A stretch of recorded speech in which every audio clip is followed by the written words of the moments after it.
Hello, warriors. Welcome to the U Movement. I am B. And I wanted to talk a little bit in this video about fear and your mission, or more to the point, fear of your mission. A lot of you out there know exactly what it is that you are being called to do. And your egoic response is, hell no, I don't want to do that. I do, but I don't. I do, but I don't. But I'm scared. But what are people going to think? Or what's that person going to say? And what if I mess it up? And what if I don't look good? And what if I? If you are scared to do what you are being called to do, that's how you know that's what you're supposed to do. If you weren't scared, if you didn't feel any fear about stepping into mission, it wouldn't be your mission. It would just be something fun for your ego to do. If it feels easy and good, that's definitely an egoic pursuit. If it feels difficult and makes you face yourself in ways that you have been too intimidated previously to do, that is definitely soul. My mission started 3 years ago with the U Movement, which was previously known as the Unfuckening Movement, because my life was a fucking disaster and I needed to seriously work some of that out. And I can tell you that starting my YouTube, I had no idea where I was going. I had no idea I'd be where I am today. I didn't know I was having a Kundalini. I hadn't had my Kundalini when I started my video. I thought I was here to tell you about some nice tips to help you lose weight. And that was scary enough. So somebody recently had asked me a lot of questions, and I also posted a poll, and the numbers that were, the reactions were all about fear.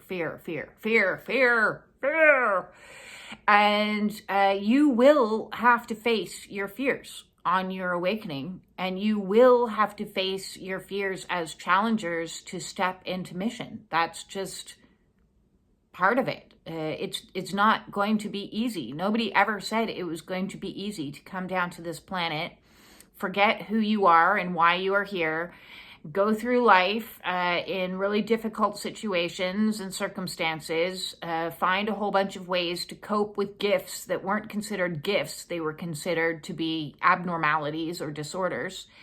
All those hypersensitivities that you have, all those extrasensory perceptions that you have, all those knowings and claircognizance and telepathy and all those other things, all those emotions. Oh, you're disordered for having emotions. You're disordered for, having that high justice gene, if you've got that one as well, no, that's wrong. They can't do that. I'm calling that out. I'm a truth teller in the family, and the family's going, shh, why are you drawing attention to all of this stuff? That's not how we do things. We pretend everything is okay. We pretend is how we cope. And so those of us that are on this spiritual mission, we've come down. And I like to look at it a little bit like I was an anthropologist for the first 50 years of my life, sitting in a tent, observing, going, what is going on? This doesn't make any sense. What is happening? Because I would see things, I would feel things, I would know things that were not good things, and I would call it out, and then I'd get punished. Or then I would get told that I had a disorder. Or then I would be pathologized, stigmatized, told I was a freak, told I was a weirdo. So our mission is in part pulling all this bullshit that's been put on top of us and getting through it. Just like a seed has to go through all that fertilizer, that delicious fertilizer that has been put on top of you. We need to what is all this nonsense? No, I got come to the surface and then be like, okay, wait a second here. I'm out of the dark now, and I feel the need to do something. I feel the need to create something, to be fruitful, and I'm going to grow, and I'm growing, and I'm growing, and as I'm growing, I'm going to have to face all of the elements of the world around me. I'm going to have to face my internal existential crisis of who I am and who I'm not. All that stuff that was piled on top of you, all those labels, all those beliefs about self, which are limiting beliefs and not who you truly are. Oh, I'm not good enough. I'm not worthy. I have like, I'm scared to be seen. They're going to think I'm an imposter. I don't want judgment. I'm scared of criticism. I don't want to say my truth, because when I say my truth, I get in trouble. I don't want to. I'm afraid. And all of that is stuff you need to outgrow. You need to face one after another, as another. So, not that I like to promote any brands, because that's not my jam, but Nike had a really good motto with just do it. So when you know what you are supposed to do, and you'll know because you're going to be terrified to do it, just do it. Just do it. It doesn't matter if you do it well. You won't. Just accept that the first time you do something, you're not going to do it well. You're not going to do it perfectly. You may not even do it well or perfectly the 100th time. It may take you 500 times. It may take you more. But you just keep showing up and doing it. Especially if it's about standing in your truth and your authenticity. You just keep showing up and doing it. You do it rough. You do it raw. You do it uncomfortable. You do it shaking. You do it saying, nervously. You do it with a panic attack that happens before, or maybe a panic attack that happens after, and you soothe yourself through that shift of energy.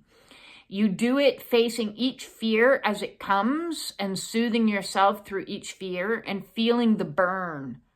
And it will burn. It will burn. The anxiety will burn. The tears will come. Oh my God, they're going to think I'm a loser. What is this person going to think? What is that person going to think? When I first started doing the You movement, I was a completely different human. And you have seen, if you've been following me from the very beginning, and now that's a long time now, because that's over 500 videos of transformation. You've seen my transformation in real time. I've been doing my awakening on camera to show other people what an awakening looks like and the transformation that occurs. Did I know what I was doing when I was doing it? Nah. When I did each video, did I feel polished and ready? No. Did I watch each video at the beginning 14 to 20 times before I posted it because I was so terrified of what certain people would say? Yeah. Did I receive backlash from people that mattered to me and are no longer in my life because of that? Yep. Did I get criticism? Yeah. And that was one of my wounds. So I had to experience that and get over that fear. Did I continue to show up and do it anyways? Yeah. Did I try this way and that way, and maybe this is me and maybe that's me? Yeah. Did I, master it? No. Have I let go of trying to master it? Yeah. Because who I am is just me. I am unscripted. I am raw. I am real. I am a truth teller. This is who I am. And I'm not trying to be somebody else anymore. I've tried a couple times along the path. Oh, they do videos like this. Maybe I should do the videos like that. Maybe that's what I'm supposed to do. No.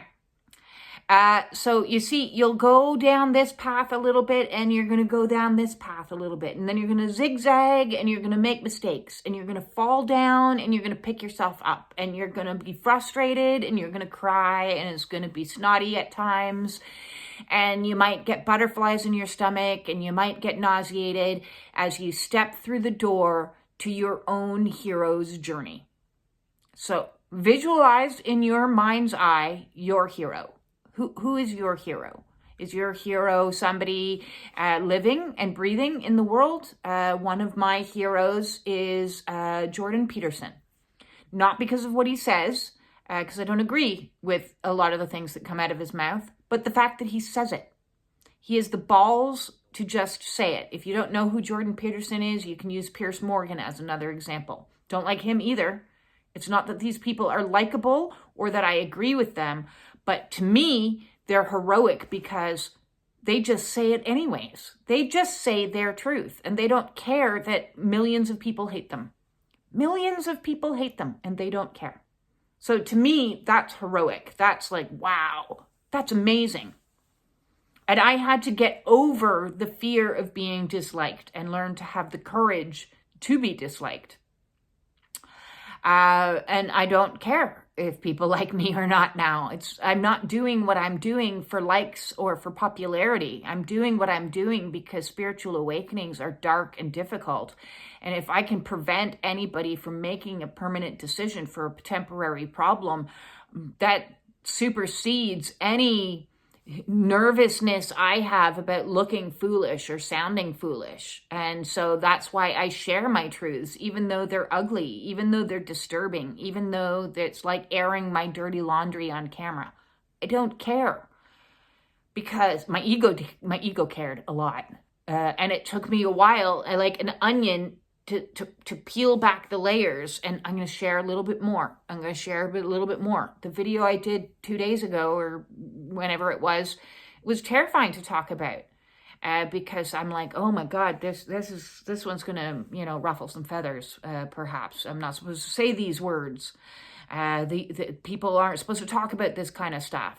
I'm not supposed to call out the medical industry, mental health industry, but I'm calling it out. I'm calling things out. I am more and more and more stepping into my power. Would I have been able to do that 3 years ago? Not in a million years. Not in a million years. If I had said something on camera that I thought would get like bad reaction, I would have either edited it out or not posted the video. But that being said, actually, there wasn't any single video I never posted. I posted them all. I faced each fear and I posted them all. I did edit little clips out if I was like, oh dear, I shouldn't say that.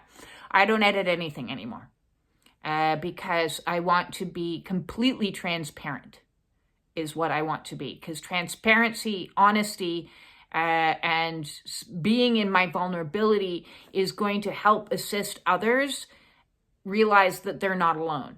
In my imperfection, I give others the permission to be imperfect. In my messy, in my crying, in my trauma, I give others the permission to start feeling their emotions. So I didn't ever anticipate this is what I would be doing and this is what I would be creating and, next things down the line, what I would be doing. I had no idea. It comes bit by bit by bit. Your mission is not going to be a well-calculated business plan. If it is, that's awesome. But it wasn't for me. It's been a day by day, sometimes minute by minute, motivated by spirit. Do this now.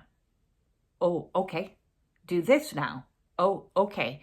So as you learn to surrender to your spirit guides, your soul, God, spirit, the creator, whatever you want to call it, as you learn, it's about surrendering to presence, being in the present moment and tackling each fear as it presents. You don't need to tackle all of your fears at once. It's not like the scene in Lord of the Rings where like there's a million orcs coming at you at once, although it has felt like that at times.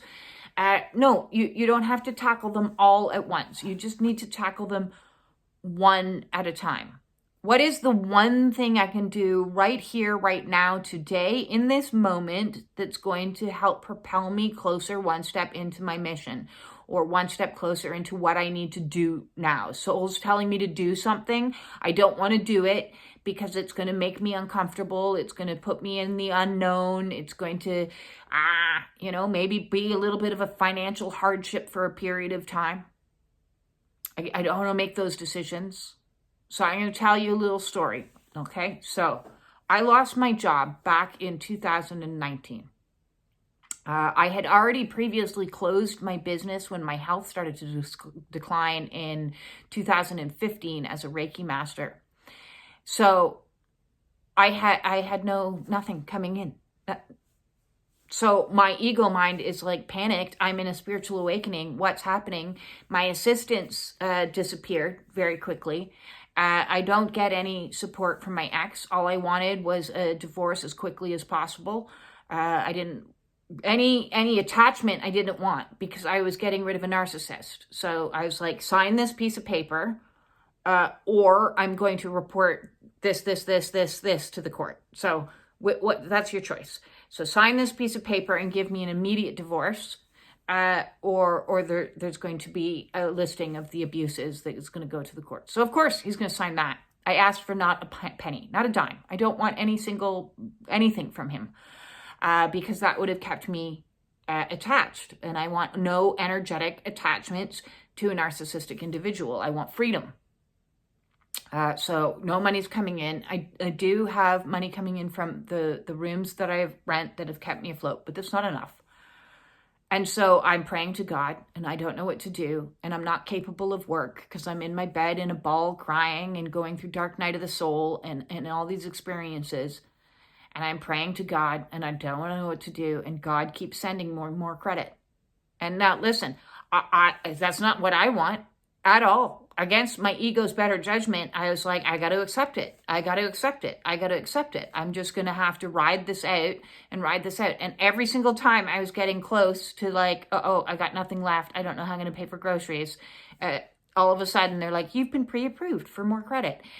And I'm like, I don't know why they keep offering me credit, but I got to take the credit, and I'm going to take this hit, because until my physical form gets well enough and my emotional states get stabilized, I can't work outside of the house. I can't do it. I've got my own clients that I've been building slowly. It's been a slow build. When you start a new business, it takes 5 to 6 years before you're considered to be solvent.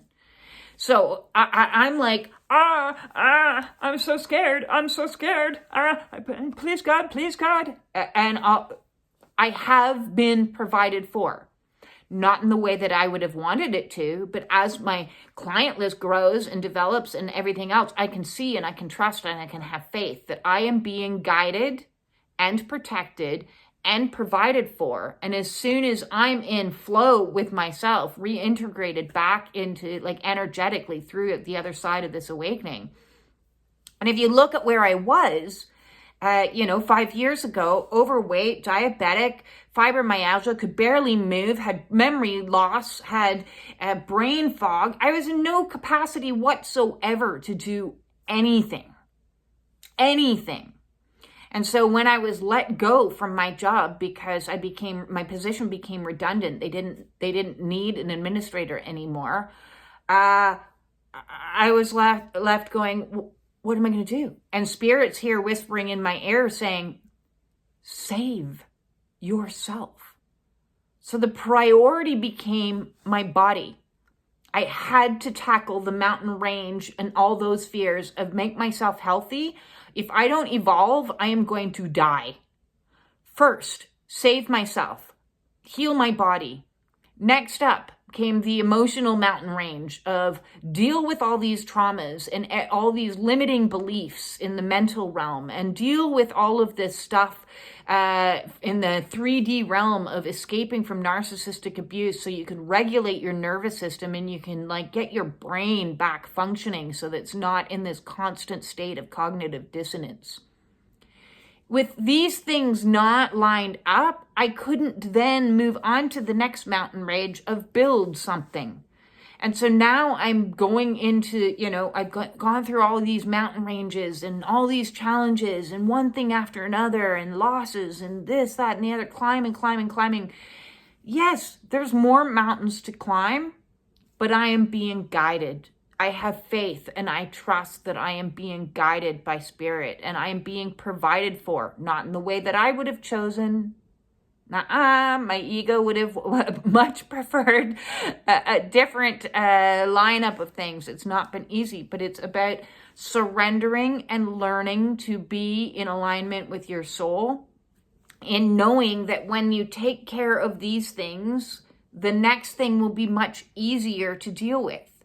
It's the same theory as like when you push and push and push and push yourself, what you end up doing is getting into a state of burnout and collapse where you do nothing. So instead of pushing yourself, once you get into a state of rest and repair and restore and heal, and that's going to be uncomfortable for your ego is not going to like it. Not at all did my ego like all the time that I've spent resting. But when you come up out of rest, so you saw me yesterday, I did a video this morning. I'm like, I'm so tired. I'm just whatever. And you give your body the time that it needs to rest and replenish and restore and rejuvenate and all the words, because we're in Mercury in retrograde right now, and we're in December in the dark season of hibernation. So when you give yourself the appropriate amount of rest, when it comes time to do the things that you need to do, you do them quicker, you do them more efficiently, and you do them better. And so I'm here in this in-between phase between the void and reintegration. And when I am called to do something, it goes like that. So I'm not worried about what I need to do next year in regards to the next mountains I need to climb. I still have mountains to climb. It's going to take time for me to build what I want to build. My mission isn't complete. It's just in its sprouting stage. I'm just sprouting. And so we have to give ourselves a break and say it takes time, but you need to prioritize the things in which you do. If you don't take care of your physical form first and foremost, that's the biggest priority. If you are struggling with a whole bunch of stuff going on, if you don't take care of your physical form, the rest won't work.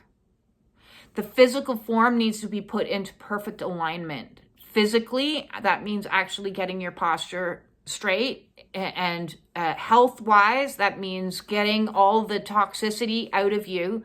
Because when your physical form is in a high vibrational state, it will bring into you all of the other things that you need. So we need to purge and release and heal our body, purge and release and heal the emotions, purge and heal and release the mental limitations and blocks, and reprogram and through all this process.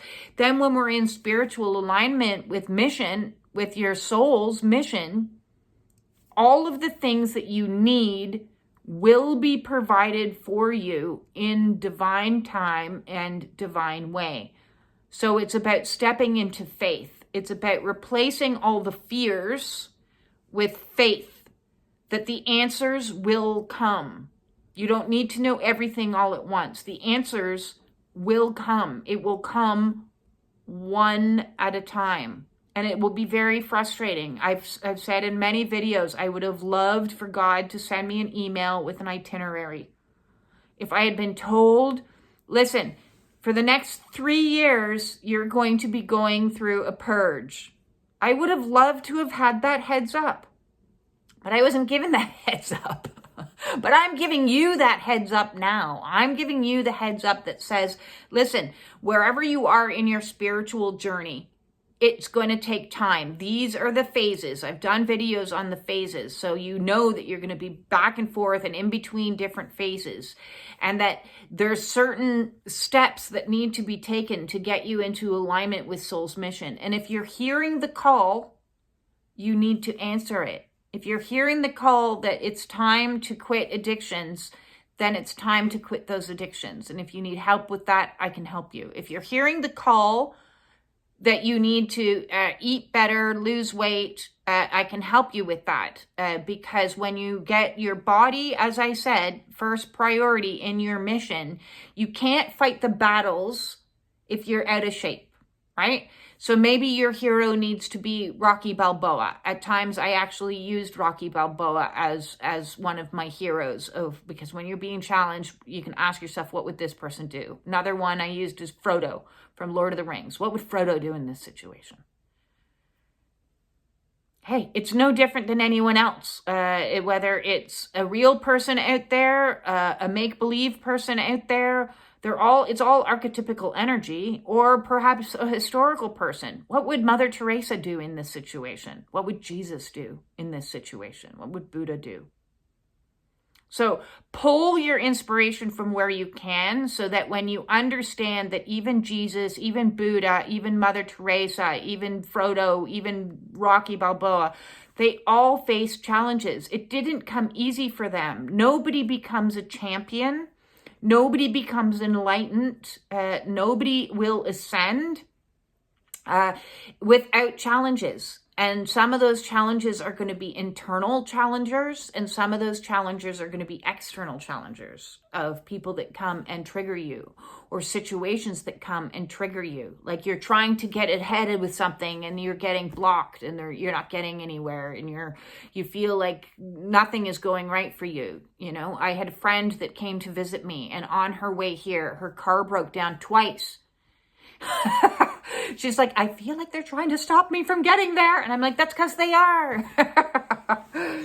You will have challenges, and you will have financial challenges. You will have housing challenges. You will have challenges of losing people and going through grief. And you will have challenges of health challenges. You will have challenges. And each one of those you need to look at as initiations, practice, or, training for you to be able to be strong enough and in your mission. Because whatever your mission is, it is going to require a certain degree of fortitude, definitely 100% of authenticity, as well as many other skills and, not so much skills, but skills and qualities that you may need, like patience. It wasn't my strong suit, but I got tested and tested and tested. So you will get tested repetitively. You may get the same test over and over and over again until you're like, okay, yeah, I got it. Maybe your thing has been dating, and you keep attracting the same guy over and over, or girl over and over and over again, the same scenario. And you're like, oh my God, why do I keep with these? It's because you're being tested to recognize it faster and to not do it. So maybe you need a timeout and say, okay, I'm going to take a timeout and clear whatever energy's in me, so I stop attracting that same situation. Tested. The tests aren't fun. The challenges aren't fun. Stepping into mission is not skipping through a field with daisies and unicorns and rainbows. I've yet to see a single unicorn on my awakening. I think it's because I am the unicorn. But I have, life is getting a little bit more magical for me every single day as miracles keep presenting. But that's because for the last 3 years, I've been doing the dark, dirty, dreary work of facing my fears, one after another after another. And I'm sure there's more packed in there somewhere, but I'll handle those ones just like I've handled all the ones before, which is to sit in the emotion, to do it anyways, and to carry on. Fall down, get back up. Fall down, get back up. And don't beat myself up, but self-soothe and love myself in the messy, in the dirty, in the failure, in the icky emotions. Please check out the emotions playlist. If you're struggling with emotions, there's lots of useful information in there. If anybody has any questions about stepping into mission that I haven't addressed in this video, please feel free to drop a comment below. I greatly appreciate the comments. I also greatly appreciate the shares, sending these videos off to anybody else in your network that might be suffering or going through difficult times. The more I can get this message out there, all my messages out there about feeling your feelings, about loving the fuck out of yourself, about healing your body and getting into alignment and all the other ones, you know, please check out the playlists, because there's so many different playlists there with lots of information. And if a lot of people are struggling right now, so please spread the message far and wide. And I seriously, thank you. And thank you for that, because I want to help as many people as I possibly can. If you want to book with me, please don't hesitate to reach out. And if you want to join the Spiritual Warriors support group, please join us over there on Facebook. That said, peace out.